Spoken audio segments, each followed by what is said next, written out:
கருணாநிதியை கைது பண்ணாங்க. ஐயோ அம்மா எவ்வளவு அமகலம் பண்ணார், எவ்வளவு ஆர்ப்பாட்டம் பண்ணார். ஸ்டாலினை எங்கன்னு தேடினாங்க. சென்னையிலே இல்ல, தமிழ்நாட்டிலே இல்ல, வெளியே ஓடிட்டார் ஸ்டாலின்.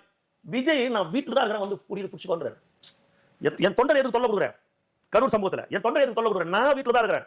நீ நடவடிக்கை எடுக்கணும், கைது பண்ணணும், உனக்கு தைரியம் இருந்தா என்ன வந்து அரெஸ்ட் பண்ணினார். சிபிஐ விசாரணை கூப்பிடுறாங்க. புரியுதுங்களா? அண்ணா அறிவாலயம் மெத்த மேல சிபிஐ விசாரணை.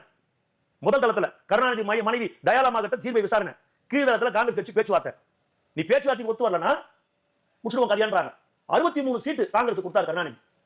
சிபிஐக்கு பயந்து, சென்னையில சிபிஐ வந்ததுக்கு பயந்து சிபிஐ டெல்லிக்கு கூப்பிடுறான். சிங்கம் மாதிரி போறாரு டெல்லிக்கு.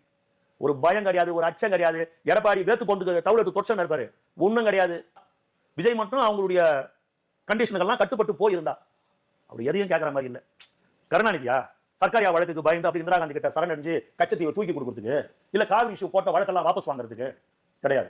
இவர் விஜய், இவர் எதை பத்தி யோசிக்கல, எதை பத்தி கவலைப்பட. நீ சொல்றது சொல்லிக்கிறா, மழையை பார்த்து கொலைக்க தான் செய்யும். ஆனா வருத்தப்படல.